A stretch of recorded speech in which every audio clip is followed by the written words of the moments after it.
All right. Good morning, everyone. How's everyone doing in this lockdown? Hope you guys are able to manage work and family life. Everybody in, I can see that there are a lot of people getting into our webinar today. So if you'll notice, there's a chat section. Feel free to ask questions throughout this webinar. Feel free to let us know what you think. This is the first of a long series that we intend to have called Webinar Wednesdays here at Talent View. So every Wednesday, what we'd like to do is just share some insights and give a pulse of what's going on, how our organization's addressing the different areas of change that are happening to us right now. So welcome. And I'll jump right into it. I'll go straight into our presentation. All right. So topic for today is Webinar Wednesday. For this Webinar Wednesday is driving culture, connection, and collaboration in the new normal. Everything that I'm sharing with you today will be available for download. You also have an area in your screen for resources. So feel free to just pick up the links and use what you feel will help you as you navigate the changing times today. All right. So just a quick introduction on me for those that are meeting me for the first time. So my name is Ange Vera. I'm the CEO of Talent View, and Talent View's been around for our 7th year this year. I manage operations for our ASEAN region across 3 countries. I've been in HR for about 15 years, going the rounds of talent management, recruitment, OD, performance management, comp and ben. And I'm also a graduate of Employer Branding College in Australia with a level 1 employer brand leader honor distinction and the author of Rethink Recruitment. So today, what I'd like to do is just going back to our topic of driving culture, connection, and collaboration, talk to you about a framework that we've established at Talent View to sort of check off the boxes, what needs to be done.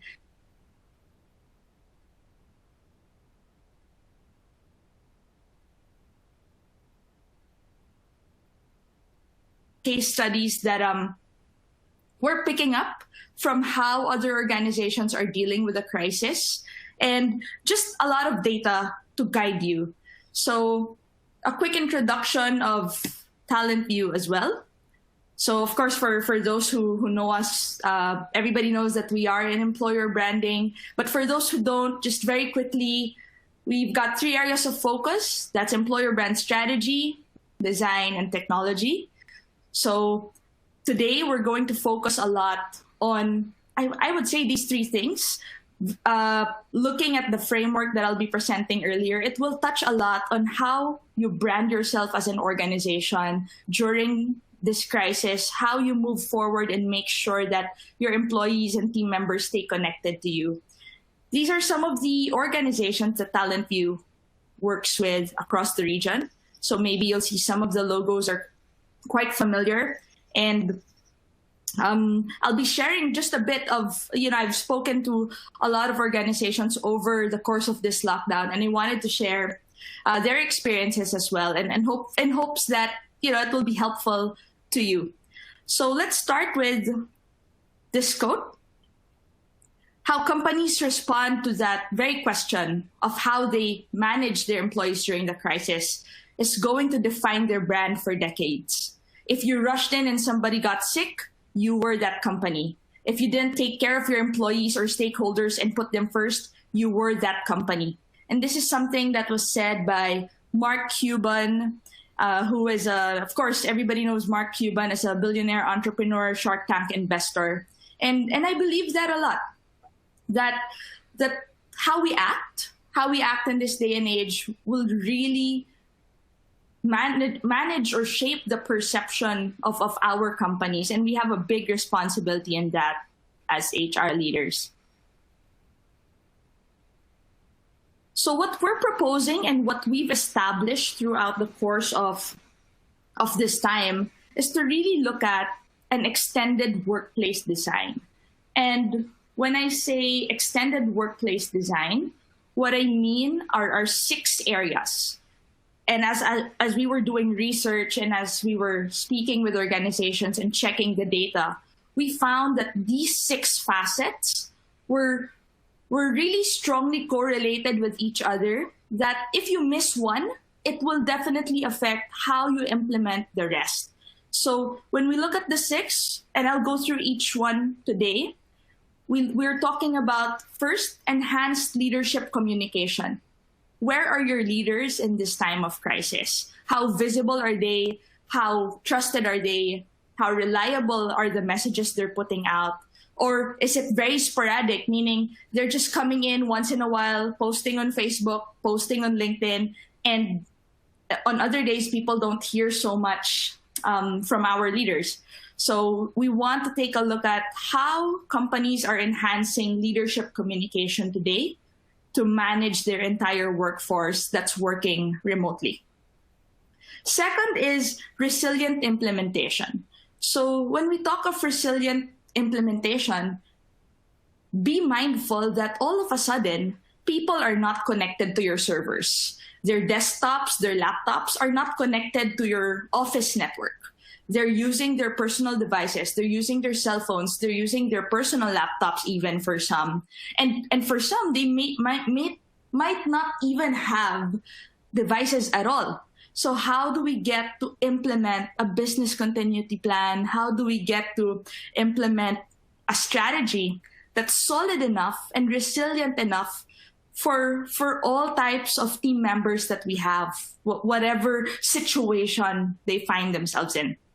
So that's the second. The third is a culture and collaboration mindset. So everything we're doing, we can be proactive or reactive. And reactive is simply, if there's an announcement by government, we sort of just react to it and say, oh, this is going to be a problem. There's a new 2-week additional extension. I don't know how we're going to do about it, how we're going to go about it. Or we can also be very proactive and say, whatever's going on, this can build our culture. This can drive more collaboration and help us learn better as an organization. So how we respond to that will really be connected to our mindset. Is our mindset during this crisis about all the challenges, or is it also about building culture and collaboration within our teams? The fourth is reliable and secure connectivity. So obviously, without internet, without the bandwidth, if we can't assure that our people are connected, it will be very difficult for them to reach out and to connect with announcements, connect with culture. So we want to make sure that this is addressed as part of this entire framework. The fifth is optimized integration. So what platforms, what technologies are you using to make sure that you're delivering results from start to finish across your customer experience? So at the end of the day, we are part of organizations, we are part of businesses, and we need to deliver results. How we are managing our platforms to deliver that, our policies, our strategies to deliver those results, is a big question for us people leaders in this day and age. And lastly is data-driven change. How agile are we when we find out that something's not working? How agile are we to respond to the changes that are going on in market with our customers? And I was telling a joke to another colleague of mine saying that, we always talk about the millennial generation. We're always talking about new technologies. The pace of change is so fast. But really, what is driving digital transformation? It's this crisis. I think it's accelerated it beyond leaps and bounds because we've come to a point where we have no choice. And because we have no choice and we want to be proactive about it, what we really want to do is look at the areas of change and explore the impact that we can make during this time. I hope that makes sense. So what I'll do is I'll just quickly do a rundown and a sharing across these 6 facets, and then we work from there. All right, so let's talk about enhanced leadership. In every facet, I've put in a checklist. Some of these things you've probably already done, and my advice to everybody on this webinar is just take what you can. If you feel that there's something else you haven't done that may help your organization navigate through the challenges you're experiencing now, just take it. And for the others, you can say, I've done that, and I think that our organization is doing very well in that area. So when we talk about leadership, obviously the very first role of a leader is to define reality, as said by John Maxwell. And my question to you is, and of course, silent reflection, right, is how are your leaders defining reality? Have you sent out an announcement, a formal announcement from your CEO, from your leadership team on what people need to know? As you're monitoring information, what are the updates that are critical to them? What is most likely going to change because of this entire setup? And we find that, when we're talking to organizations, transparency is key, authenticity is key, and timely information is so critical to making sure that we're delivering our message properly. Because sometimes, if it's not delivered in a timely manner, even if the information is critical, it's already passed. Employees can't do a lot about it. So that's one. Deploy or develop your crisis communication plan. So of course, for the larger organizations, conglomerates that are joining us today, I'm sure there's in one place, you've developed a business continuity plan. You've developed a crisis comms plan, especially for those that have comms departments. But for those that don't have one, it's not too late. Just draft it. Just make sure, ask the questions, what are we going to do during this crisis? How do we address the flow of work?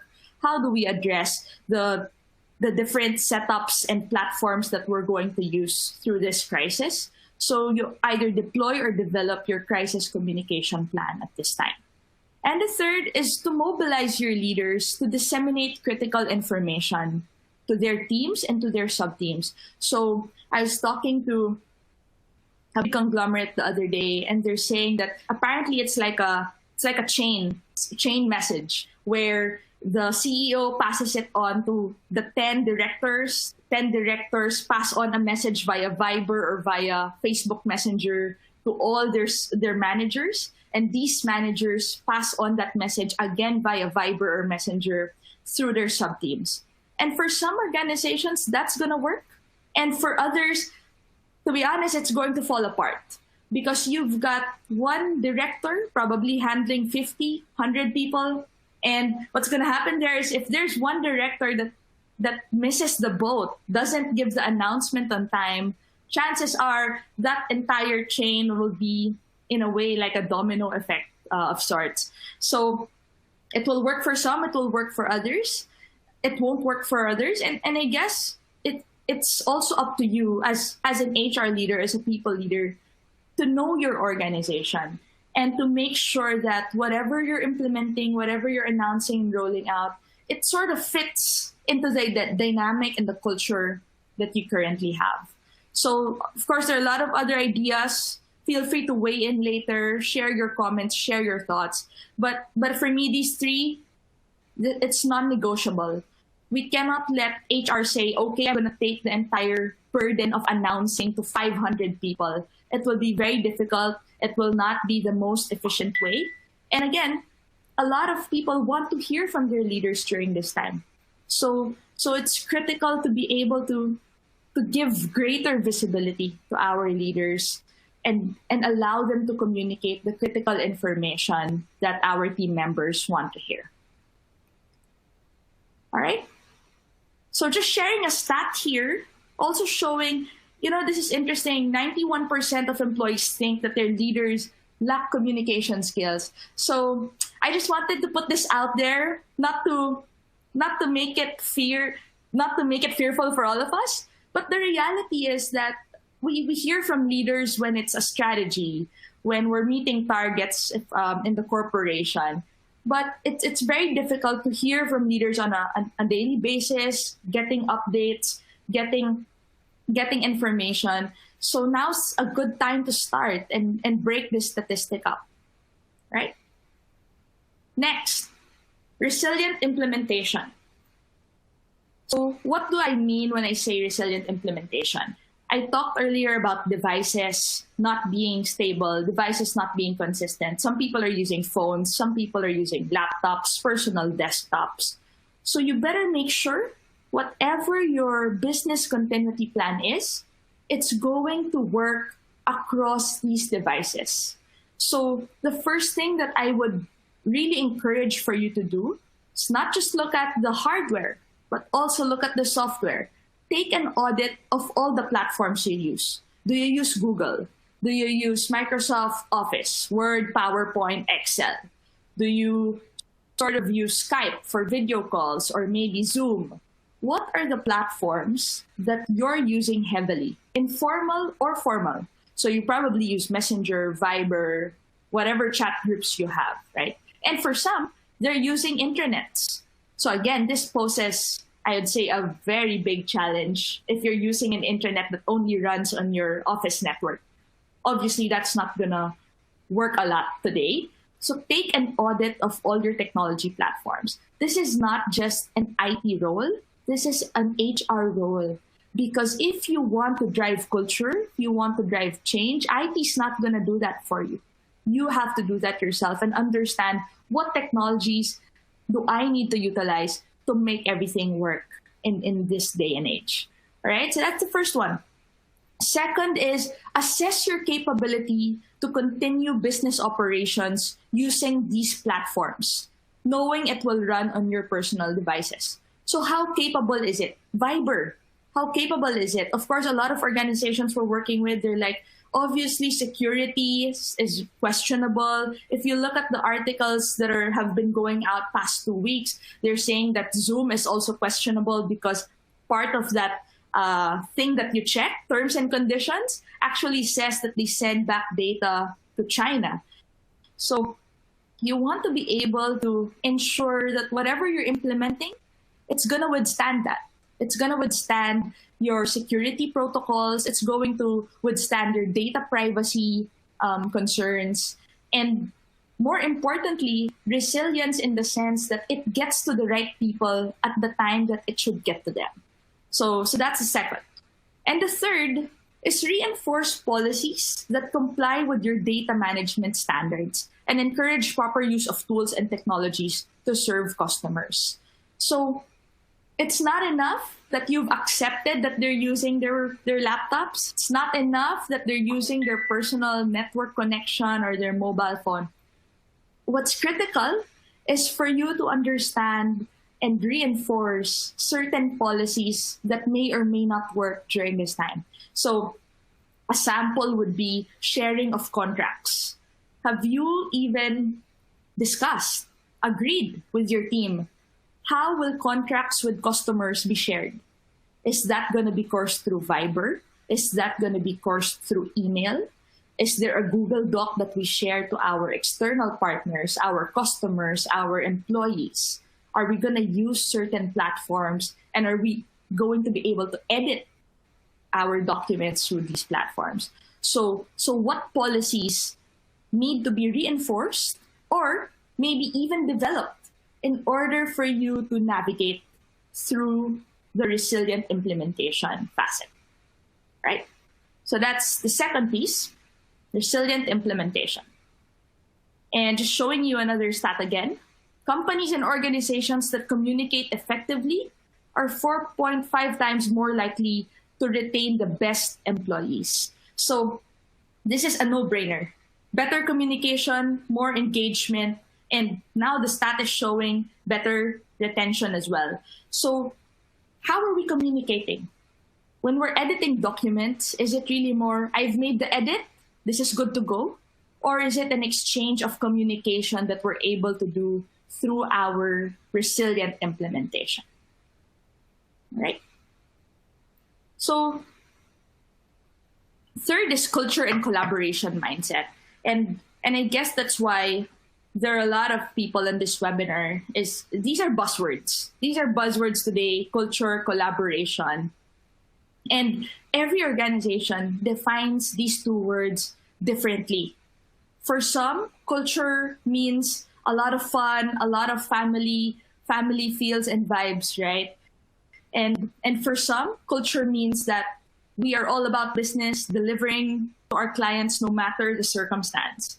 And you guys, the people that are here, you're the only ones who can determine what is culture for us. What are the behaviors we need to encourage at this time?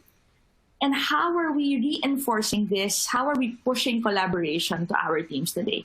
So again, a three-part checklist. The first one being point your team to the right sources of information. This is basic. I want to believe it's basic, but throughout my discussions with organizations past couple of days, it's not. So I wanted to put it as the first on the list. Where do they look for resources even for this crisis? Who are the reliable sources for COVID-19 updates? Sometimes we experience it even in our own groups where people just start sharing information only to find out later that it's fake news. So we don't want that. We want to be able to point people to the right direction when it comes to information. So whether that's information on the coronavirus, information on where to get official files or documents, information on how to access certain policies or certain contracts. What information is critical for your team? A lot of the engagement rests upon fully equipping your team members. Because we're saying, right, business continuity. We want them to continue with their role. We want them to continue with their jobs. But if we're not enabling that flow, and if we're not giving them access to all the right avenues for information, it will be very difficult to maintain that flow. So we want to make sure that everybody is aware where to get what. All right, so that's the first. Second is rethink how your current tools can be improved to fill the gap in communication. Have you ever experienced where, you're looking at your Viber and it's just a mix of everything? You've got your family there, you've got your friends, you've got your office mates. And then you also have Messenger, where again, you've got your family, you've got your friends, you've got your office mates. And then you also have WhatsApp. And when you're looking for a file and you're looking for, something that the customer is looking for from you, you can't remember where you put it. Was it sent via Viber? Was it sent via WhatsApp? Was it on my Google Drive? Was it saved on our server? So we don't know. So look at your tools and optimize.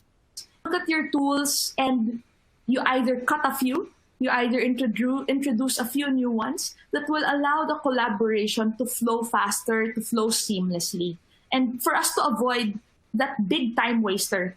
Because from an employee standpoint, it's also the same. They don't want to struggle with looking through their different platforms, their different folders, their different chat apps. All they want to do is really get the job done. So our role here is to help them get that job done as fast as possible and make sure that they also have access to the people they need to collaborate with. It's harder now. Sometimes as simple as getting your computer fixed. Usually you just call IT and IT will probably come rushing to your desk. How do you do that today? That's just not always possible, right? So make sure that it's not just information, it's not just documents, but your people have access to the right people. And that's really going to push your collaboration to a different level, right? And the third one is engage employees the way you would in your office. So in our network, and in speaking from personal experience, we really still celebrate milestones, celebrate birthdays, greet people online. We even did like a talent view version of the bingo challenge. Right now, ongoing, we have a TikTok challenge. So your creativity is going to come into play when you're now building culture in a different sort of setup. How are you going to use what you know, use what you're experiencing, and translate that and turn it into something that's relevant. Maybe for us, TikTok works. I don't know. I'm not on TikTok. But for some companies, maybe people are going to find it corny. People are not going to think, what is this? So again, you know your culture. You will have the answers. You will have the keys to understanding what works and doesn't work. And I guess the only caution for you here, the worst part that you can ever do, the worst thing you can ever do is to do nothing.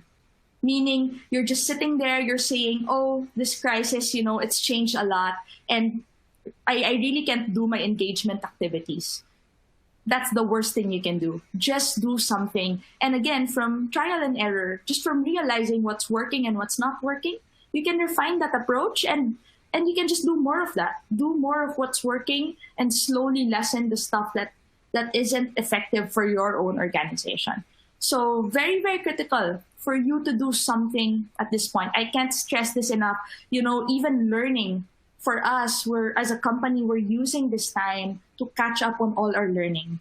Every time we run trainings, and I hear this from other organizations, when there are trainings, the managers can't attend because they're busy.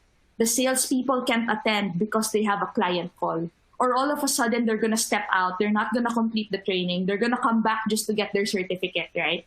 Because they don't have the time. They now have the time. And so look at your learning tools. Look at the things that you've always wanted your employees and your teams to catch up on. Bring that to them. Drive that into your communication channels. Make sure that they're using this time productively, both to grow the organization and to grow themselves individually. So there's no excuse. You look at the platforms out there. You look at LinkedIn. They're giving a lot of their learning tools for free. You look at Udemy, they're on sale. You look at all these learning platforms and just open up to the possibility of using this time as a learning time also for your teams. All right? Good company culture increases revenue by 4 times. I don't expect this to change even in this crisis. Maybe revenue will increase 4 times, but definitely culture plays an impact on the output, on the business outcomes that you want your organization to have.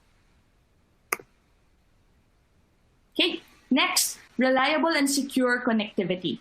So the internet piece, that's a given. If they don't have internet, if they can't get on Zoom, they can't get on Google Hangouts, they can't get in to edit your Google Drive documents, we have a problem, right? But again, I've put in a 3-part checklist because there's more to it.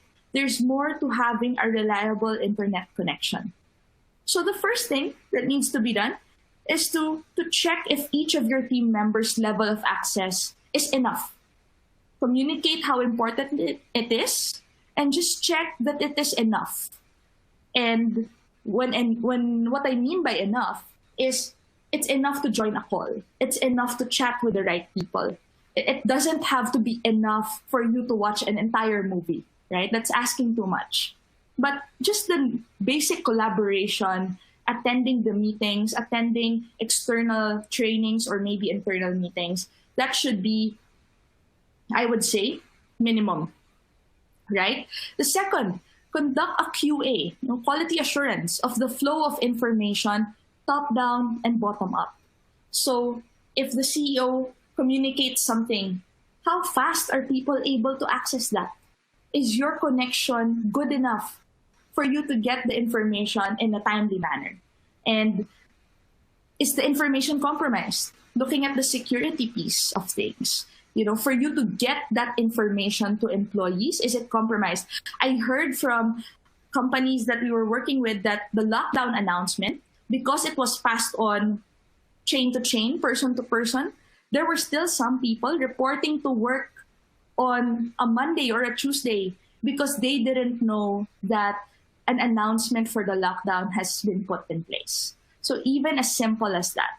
So again, taking a look at the speed of your connection, the reliability, and the security. And the third is focus on home networking tools that support participation to internal meetings and external events. So I was talking about attending trainings. I was talking about maybe you're running your town halls, you're running your all hands. Are people able to participate and at least get onto these calls because of their connection or through their connection. So absolutely critical to get this in order, and if needed, help our team members to get their internet and bandwidth in order. You know, we'll find that there will always be a few that need more help than others. And it's during this time that we can also offer that help to make sure that everyone still stays connected and stays on top of everything. Right? So if we look at a stat, 70% of organizations report that the main cost-cutting measure they plan to use is more effective use of technology. So not just the internet piece, but the fact that we're using technologies that allow us to continue work, even if we're just in our homes, makes a big difference in how we're delivering results to our customers, results back to the business. Right? Okay. Next is optimized integration. So, have you ever experienced before where, you know, you're editing a document on Google, your Google Drive, all of a sudden, apparently somebody edited it already in PowerPoint and they just uploaded a new version and everything is just, it's such a time waster where everything is overlapping, processes are not streamlined. So when I talk about optimized integration, what I mean is that all the things are connected to deliver the business results and the outcomes, goals, and targets that you've set in a seamless way. In other words, there are minimal overlaps, communication is clear, there's no overlapping of work, and again, objectives are met. So 3-part checklist. Very first thing is to revisit your business objectives. Have you ever taken a pause and said, you know, this is the start of a new quarter? What are our goals for this quarter? Take a look at Q1 and say, if you follow a calendar year, and say, did we meet our goals for quarter one? Did everything, did all the actions that we covered in our quarter one deliver those goals? So go back to objectives. We can't go into a mindset where, oh, for this quarter, my boss said that I need to finish this particular training.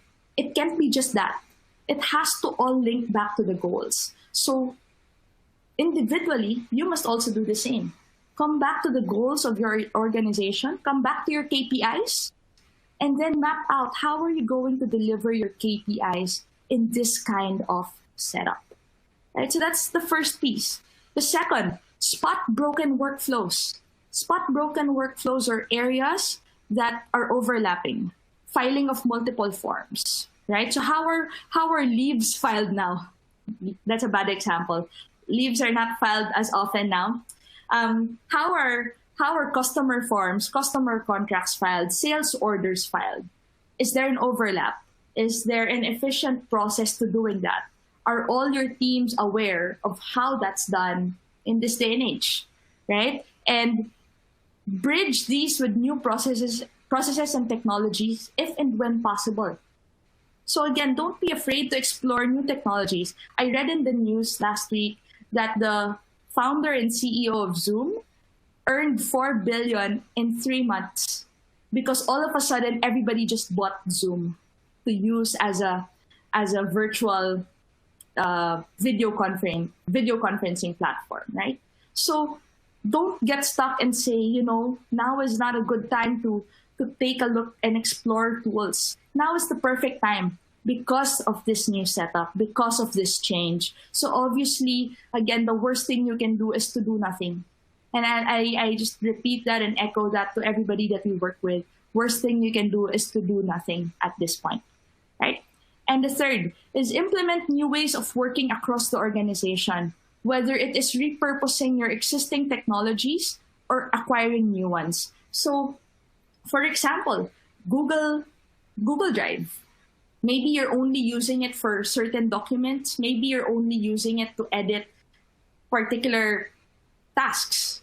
But now maybe there's a lot more that you can do. Maybe on your Viber, Messenger, there's a lot more you can do. Again, because you are aware of your culture, you know the pulse of your organization, you should be able to run that audit and say, these are the technologies, these are the platforms that I think will work even during this critical period, right? So that's optimized integration. And if we're looking at a stat, 86% of employees and executives cite lack of collaboration on or ineffective communication for workplace failures. So again, this one is a no-brainer. If we're not collaborating, if we're not coordinating our efforts, if we're just really working in silos, oh, we're HR, we don't have a lot to do with finance, we don't have a lot to do with sales, we're going to be in really big trouble. Now is the time to enhance collaboration. And again, now is the time for digital transformation. It used to be a buzzword. It used to be nice to have. You would be a nice to look at company if you had digital transformation. But now it's not a nice to have. It's a given. It's a requirement. It's a price. It's the price to pay for you to survive in this crisis. Right? And the last one is data-driven change. So how quick are we to say if things are working, not working, and then change that entire process? 3-part checklist. Speak with your leaders on the effectiveness of the business continuity plan. You have to come back to your managers. Remember, we said enhance leadership communications. When the managers and your leaders communicate that, is there a feedback loop where they come around and say, this didn't work? Oh, this communication, they love this, we should do more of this. We need to get into that feedback loop. As HR leaders, we need to jump into that feedback loop and be the ones to ask the questions. What's working, what's not working, what can we do more of, what can we do less of? And are there other parts that have not been addressed? The managers, the leaders, they're the ones who know that because they have a pulse of their own individual teams, if that makes sense, right? And second, assess the speed at which communication reaches your entire organization. So remember, I was talking about building blocks earlier, where if one manager doesn't give off an announcement, all of a sudden their entire team is not aware of a particular change. So you have to make sure that the flow is correct. Again, it's coming back into the feedback loop. It's circling back and saying, did your teams get the announcement? Did your teams adjust to that change? Did your teams download the app already? That's super important in what we're dealing with right now. And the third is make the necessary adjustments and realign your entire organization. So obviously, so vital to not just understand what works and doesn't work, but now make that adjustment and again, roll it out through your leaders. So last stat that I wanted to share with you, companies with a high engaged workforce, according to Gallup, are 21% more profitable. Again, I think that in this scenario, it's not going to change. Maybe it's not going to be 21% more, but your culture, the way you connect with your team will spell the difference in their efficiency, in you achieving your business outcomes, and then you renewing the culture that you have. So culture isn't static. I guess that's something that I wanted to put out there as well. Culture isn't static where we say, this is our culture, this will be forever like this. We can't say that because we know that new times call for new approaches. And because it's a new time, it's uncertain, yes, but it's a new time. And new time will allow us to reinvent our culture. And hopefully, all of you will be the spark of change that your organizations need. And just really drive, again, culture, connection, and collaboration in your own organizations. So with that, I want to now jump very quickly, just about 2-3 minutes, to share with you a bit some of the technologies that TalentView has that can support your scale-up initiatives. And this is just a very quick plug for you guys that are still trying to grapple what technologies to use. And I wanted to present 2 things.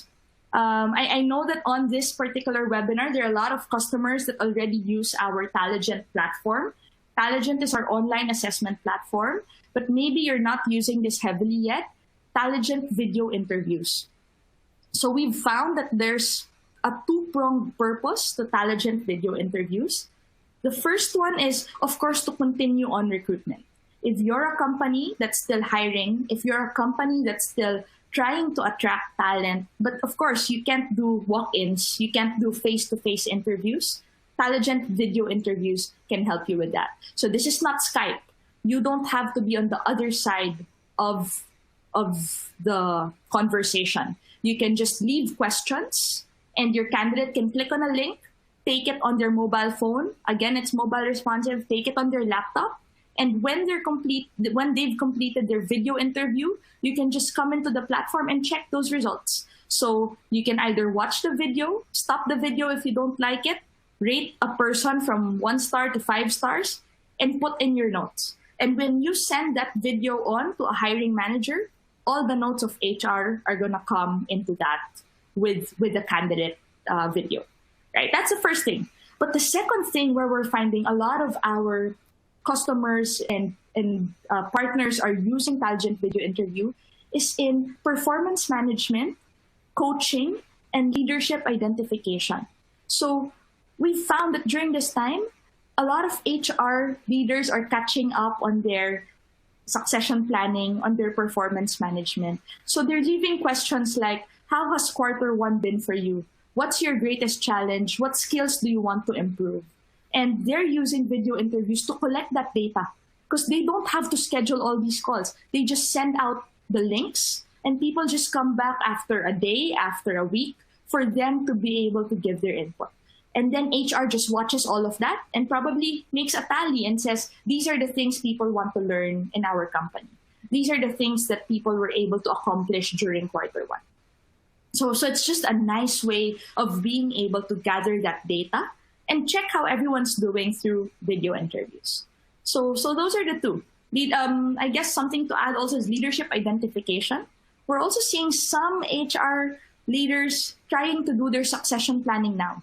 They're rolling out their succession pipeline. So they wanted to interview managers. How are they doing? What are their career aspirations? So that's where the video interview can also come in, right?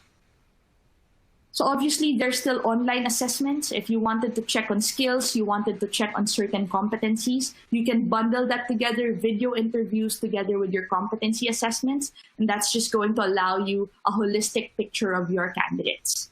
So this is one option for you, especially for those that are focused on talent acquisition and talent management and succession planning, right?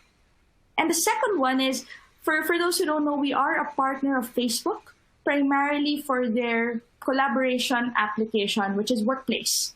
So imagine Facebook, but this time the only people inside your network are your office mates. This is not in any way connected to your personal account. It's totally different. You'll have a different Facebook profile and you'll have a different Workplace profile. Workplace and Facebook are not connected at all. So people can't see your personal posts. Strangers or friends can't see your work posts. And what this allows us to do with the organizations we're working with is to help them collaborate. For those that aren't using any collaboration tools, imagine all the functionalities: pinning a post, sharing a post, being able to chat with any office mate at any given time, being able to do a Facebook Live of your town hall, which is something that we do in our own organization, right? Going live, going on videos, running our town halls, and immediately you see the pulse of everyone. People can like, heart, share, comment, and immediately leaders get access to that. So I was talking about top-down and bottom-up approach. I believe this is so crucial because then you don't only get a pulse of your people, but leaders get to see firsthand the pulse, and they can also share and comment and provide feedback, again, two-way, I would say. So very interesting to look at Workplace, and for organizations to use this. If this is a platform you think will help increase your collaboration, take note, editing documents on Google is totally different from celebrating milestones, totally different from collaborating on a project on Workplace. So take a look at that and just try to consider how well you're doing in that collaboration piece. Are people collaborating because they have to, or are they collaborating because they can? So again, two very different things to explore. And just wanted to share a testimonial from Sun Life where they said, we've been able to use video to share hygiene tips. We've seen an increase in posts as employees use Workplace to virtually connect and share with each other when it's not possible to be together in person. So it has its own version of a chat. It has its own version of posts, of lives, of video streaming. So again, all that you can do within a network that's only focused on your team members and your entire organization. So with that, I wanted to just circle back with you on the summary. So explore your workplace design, extend it, make sure it's extended correctly through 6 areas or 6 facets: enhanced leadership communication, resilient implementation, culture and collaboration mindset, reliable and secure connectivity, optimized integration, and data-driven change. So six things that we can work on, 6 things that we can review. And I recently published an article on LinkedIn, so I want to now redirect you to the resources on your page. If you take a look at your live view, you should be able to see resources and links. So we're sharing with you some white papers on Workplace, on Taligent video interviewing, resources to our LinkedIn pages and our website. So any help that you need, maybe insights on remote working, insights on how other HR leaders are handling this crisis, you can feel free to just pick up the resources from there. And because this is Webinar Wednesdays, we also have upcoming webinars next week, next week. So please stay tuned for that, for the schedule. And, before we close, we just wanted to run a quick pulse by you, get some interaction going, get your feedback as well. So I have a question. Just 2 questions as we wrap up. First question is, what parts of the extended workplace framework are your strengths? Just from your perspective, what are you good at? Are you good at leadership? Are you good at implementing everything or building your culture? So I'll give you a minute to just get a vote. You can check as much as you want.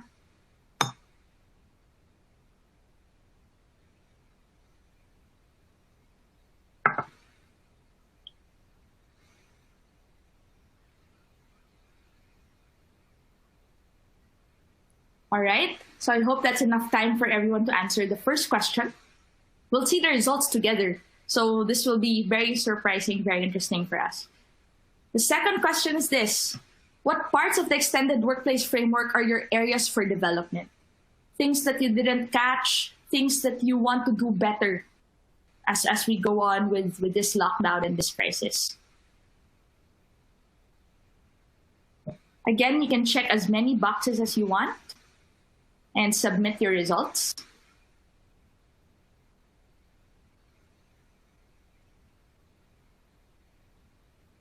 All right, so we should be able in a few seconds to see the responses that you guys have to the 2 questions.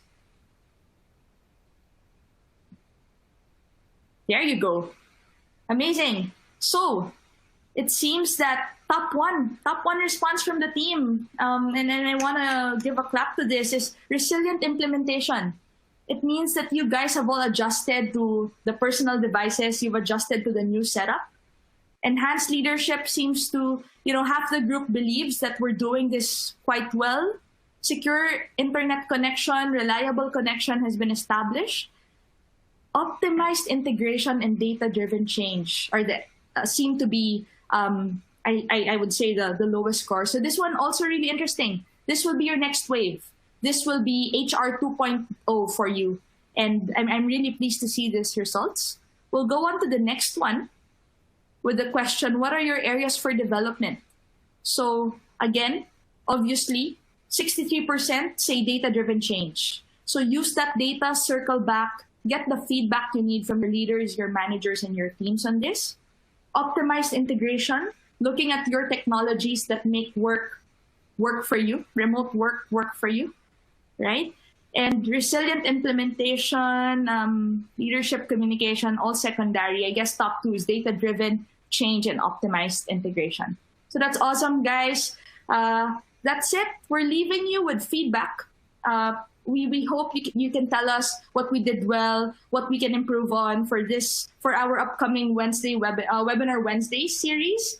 And I really enjoyed the time that I had with you today. Thank you for being so participative. Thank you for going through all the slides. It's a bit weird because if you see my view, it's just like I'm talking to my computer, but I'm not getting a lot of verbal auditory response, and I just have to power through. So knowing that you guys are on the other side, I really, really appreciate it. And I just want to thank you for joining us. So I've left my QR code here. Thank you so much for joining us. Please answer the survey. Just let us know what we're doing right and what we can improve on. And if you take a picture of this QR code that's flashing now, you can connect with me on LinkedIn and we can continue the conversation there. I also want to take this time to thank my team for working very hard to make this webinar possible, especially our Talent Leadership Academy that's bringing this Wednesday webinars to you guys. So again, thank you everyone for joining us today, and I hope that you spend your Holy Week well and just power through this crisis. We'll see each other on the other side of everything. Thank you, guys.